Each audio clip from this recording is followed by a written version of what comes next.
Welcome back to Conscious Not Crazy. This is Kori. I'm your host, and I am so excited to be back here and to kind of dive in what I gave you to what I gave you a glimpse of on my first podcast. So tonight or today, or I don't know what time you're listening, it's nighttime here. I'm recording at night because that's when my house is quiet and my kids are gone. They're with their dad tonight.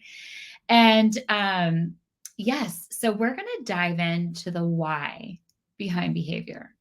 And this isn't just our kids' behavior. I'm going to kind of even talk about how it relates to our own behavior and why we feel the way we feel and why we react the way we react, in our own lives. So let's talk about that. So first, we're going to talk about the brain. So you've got three parts of your brain, right? You've got your cognitive processing centers of your brain. They're up here, the prefrontal lobes. And then you've got your emotional state, which is right here in the middle. And then you've got fight or flight, which is your survival mode. So fight or flight is when your kid's having the tantrum, they're kicking and screaming. Guys, I remember walking out of Costco once and I was trying to push a cart, but I literally had a kid under each arm. It was the most embarrassing. I was just mortified. Both my kids were screaming. It was a complete shit show. But I look back and laugh because everybody can relate. Our kids have tantrums. These things happen. But my goal is to give you some tools to keep them from going to that tantrum state. Because once they're there, they're there. There's not a whole lot you can do other than give them time. And that's hard when you're in a public setting. So if we can avoid that in those public settings, that's my goal today. So that's that fight or flight state. I'm going to tell you right now, if your kid's in fight or flight, if you're in fight or flight, nothing good's going to happen. No conversations can happen. You can't think. You can't use the prefrontal lobes when you're in fight or flight. This is survival mode.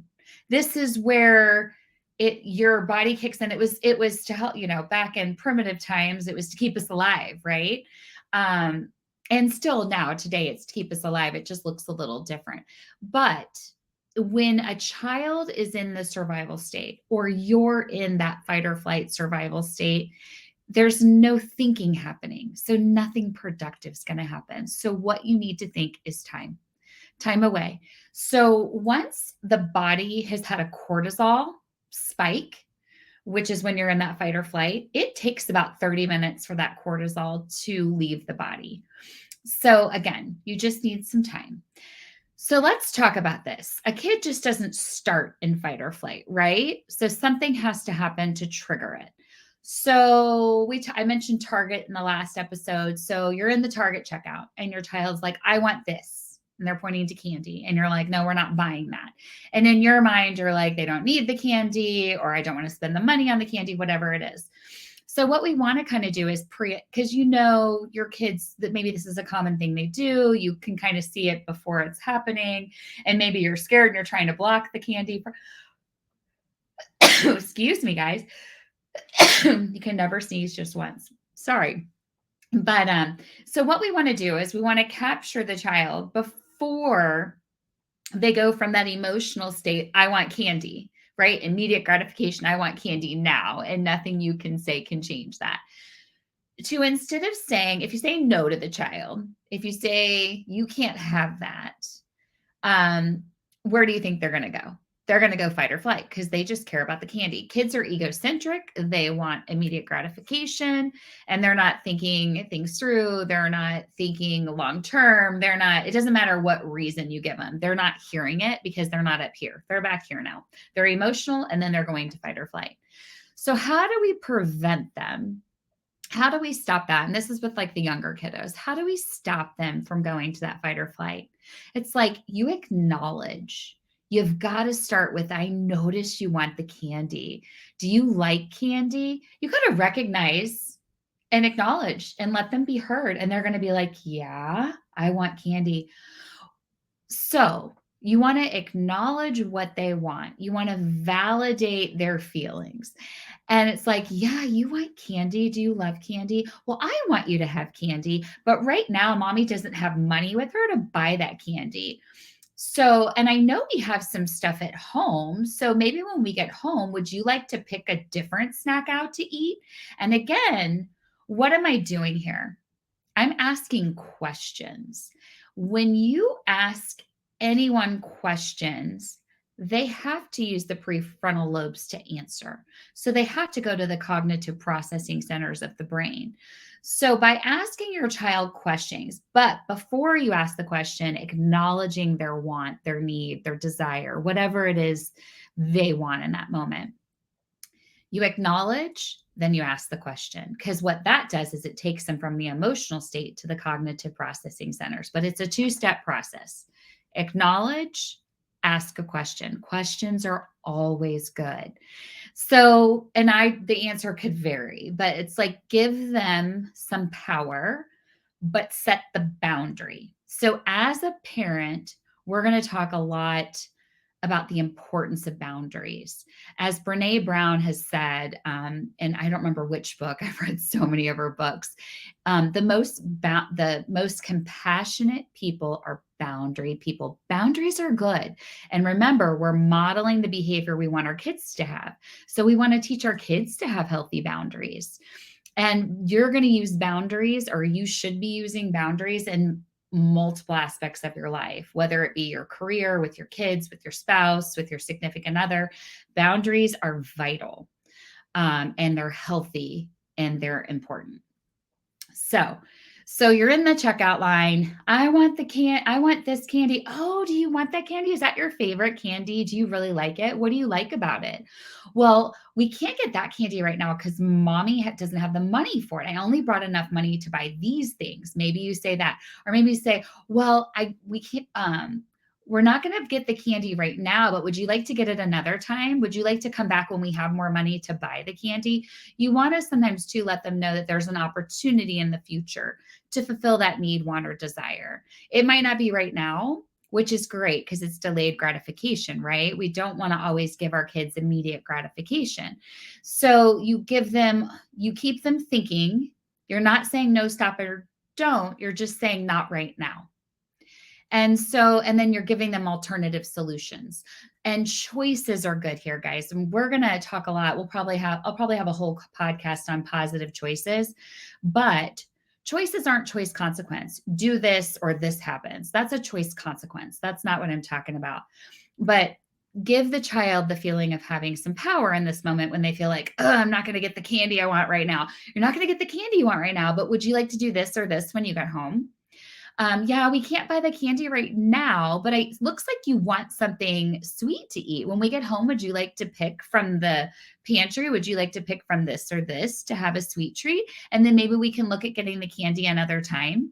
So, giving them choices gives them power, but you're creating the boundary for the choice. So that is really crucial.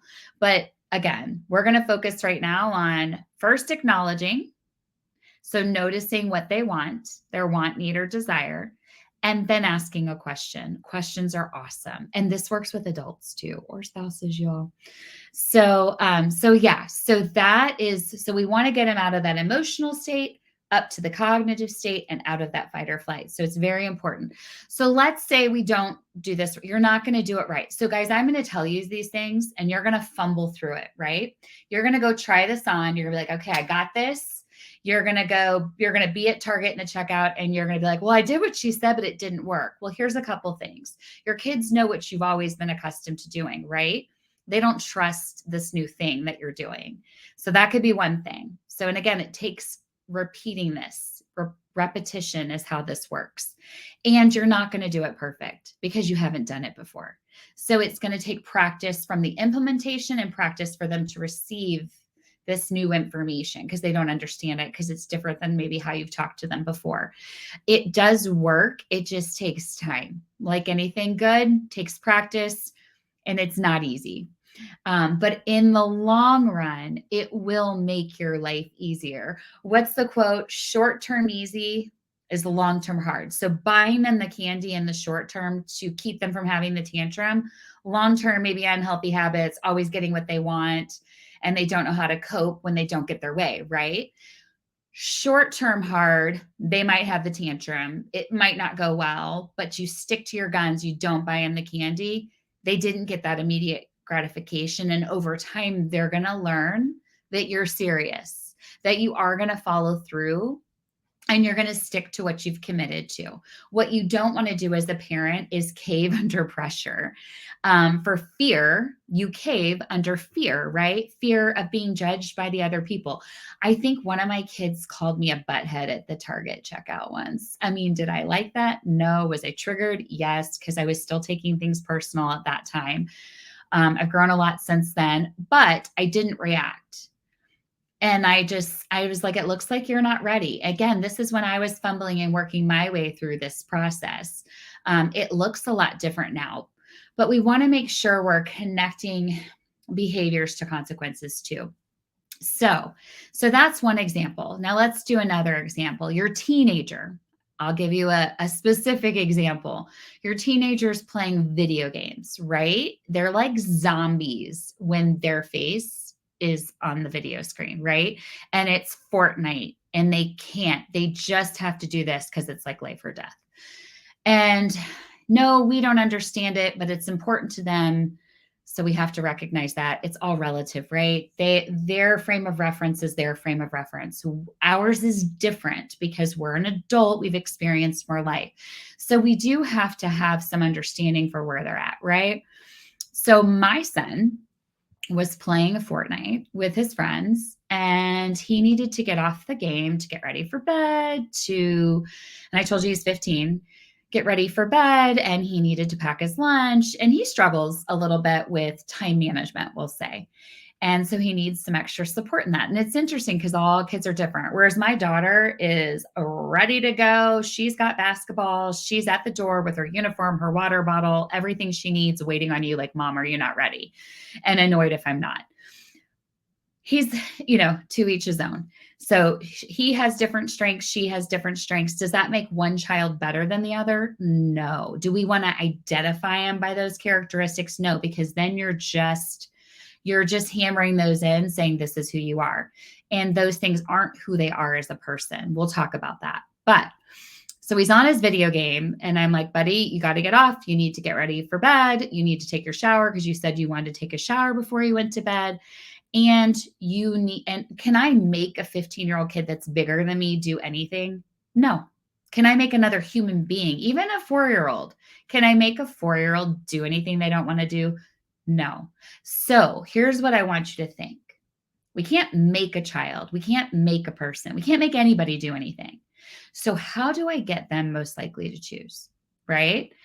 And how do I keep them from going cray-cray? And you're not always going to keep them from going cray-cray. But so I set a boundary. I said, I notice you're not getting off your game. I notice you have this many things to do. If you choose to not, notice I said, if you choose, because who's he going to blame if I unplug the game? He's going to blame me, right? But I'm saying, if you choose to not turn off or stop your game, I've given you multiple opportunities. In the next 10 minutes, I'm going to unplug it.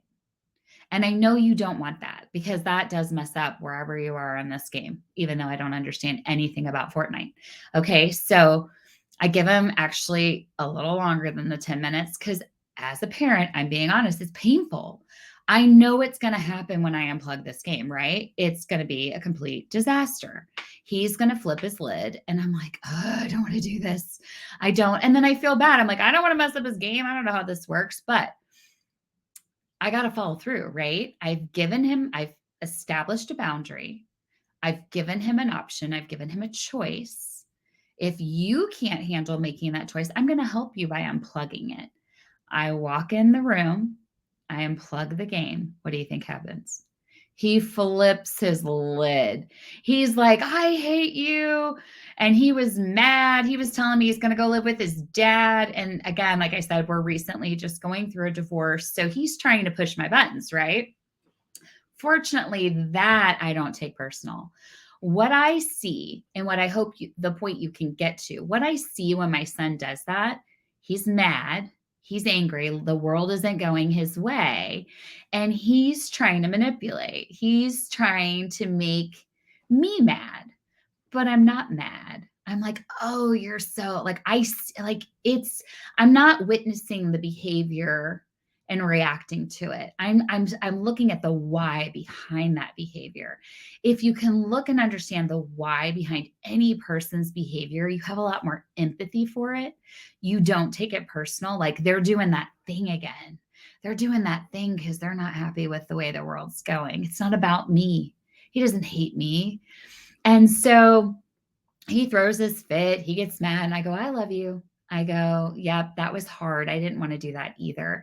I didn't say a whole lot though, because remember, if a person's in fight or flight, are they hearing anything? Are they processing anything? No, they're not thinking about anything. They're literally in fight or flight. So he's pissed. He's in fight or flight, having his own teenage tantrum, telling me all kinds of things. And I am just like, cool. I'm like, I love you. I'm going over here because I know there's no point in having any kind of conversation with them. He said something else hurtful. I said, I love you.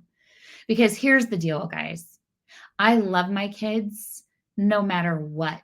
There's nothing they can say. There's nothing they can do that will change that. And I want them to know that because that's how I build connection and trust with them. So I go in my room. I am just doing my own thing, my nighttime routine or whatever, because I was getting ready for bed too, because it was late. And after I heard him rustling, doing stuff in the room, and he was just, saying stuff. And I just, and honest to gosh, I do not get triggered by these things anymore. That was not the case years ago. I was triggered. I had to really go in the other room just to unhook. And we'll talk about unhooking, but I had to go in the room to unhook from the behavior I was witnessing because I was coming from a place of judgment with the behavior. Like, that's disrespectful. You're not going to talk to me that way. That's not what I'm doing now. I'm detached from the behavior and I'm seeing the behavior for what it is. The why behind it. When I can see the why behind it, I'm not judging it.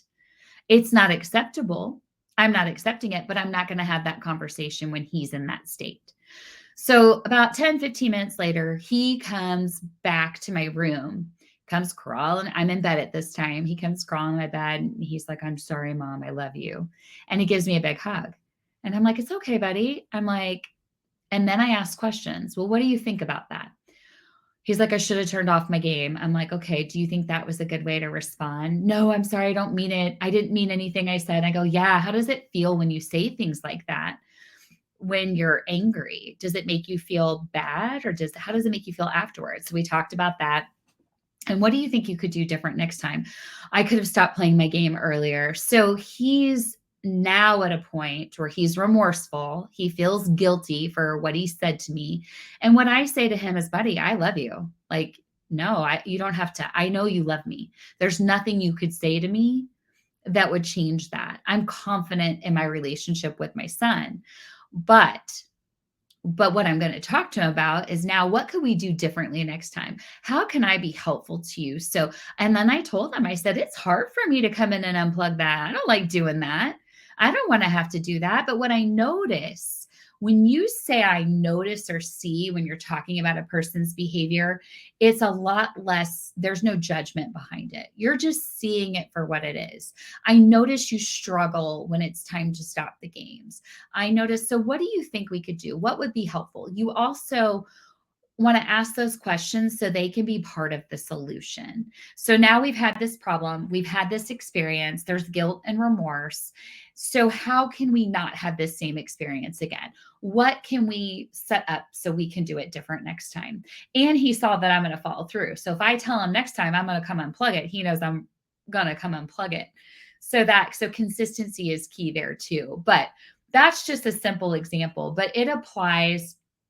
Again, he went to the fight or flight, which is fine. The key is you remaining calm, because if you go into fight or flight, now what are you doing? Like, they're yelling, you're yelling, nobody's listening, everybody's in crazy town, and nothing's accomplished. Nothing is being heard. Everyone's being hurtful. And then after that, both sides feel guilty. And no learning has occurred.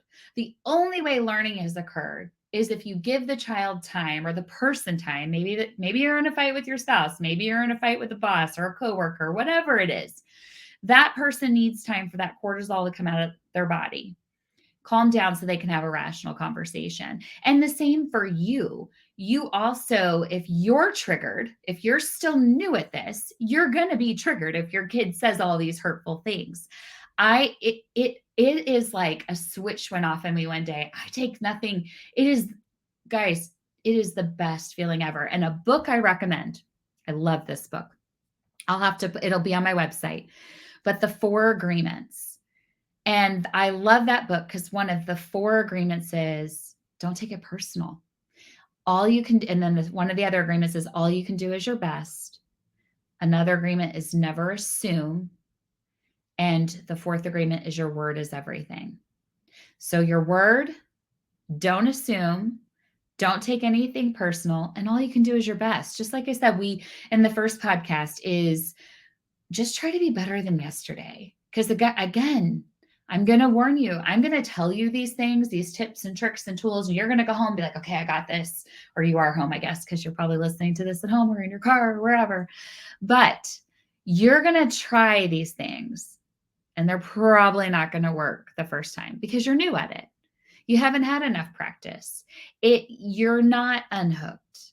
So it might sound a little wonky or a little funny. It takes time. It takes time. But I want you to think 2 things.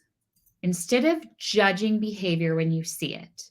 Another example, your toddler has a play date or a sibling, and maybe they built a big structure out of blocks or magnetiles, right? And the other one goes and whacks it over, right? We're like, oh no, you can't do that. That's awful. Shame, judgment, and then we probably punish, right? That's traditional discipline.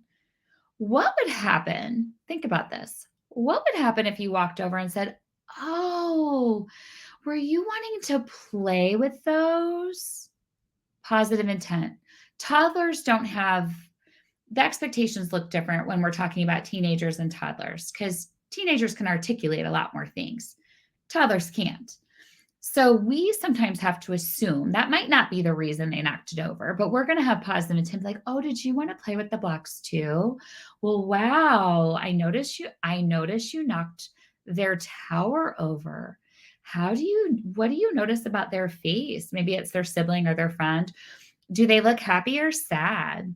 Yeah, they look sad. How would you feel if someone knocked your tower over? It looks like they worked really hard on that. What we're teaching here is to have empathy. And again, remember I said kids are egocentric, right? They're thinking about what they want. They're not thinking about that. So we're coaching them on how to see from another person's perspective in an age-appropriate manner. So again, saying I notice or I see is huge because it comes with no judgment.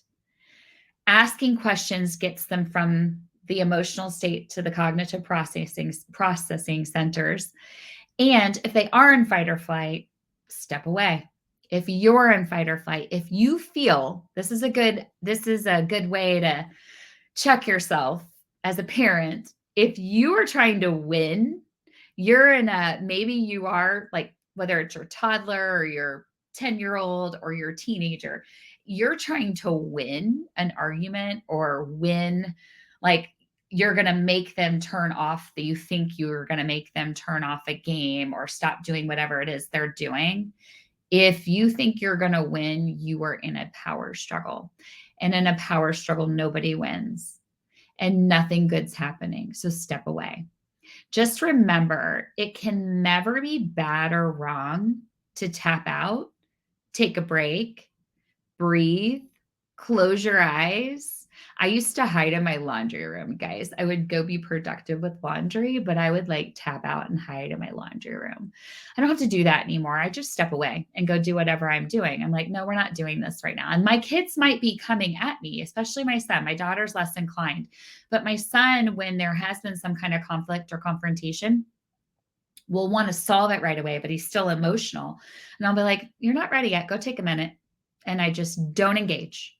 You just can't engage. And this is true in life, whatever you give attention to Whatever you focus on, you get more of. So remember that. Whatever you give attention to, whatever you focus on in life, you will get more of.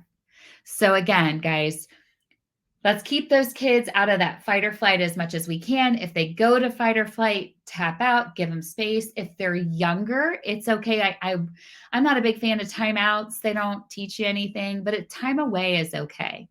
Mommy's not available right now. I notice you're not ready. There's a lot of different language we can use, but remember, if you ask a child a question, they have to go to the cognitive processing centers to think, to answer it. It keeps them from going to that fight or flight. Also acknowledging their want, need, or desire. So noticing or seeing the behavior or seeing what they want and redirecting. So thanks so much for tuning in again. And that is the why behind behavior. Have a great day.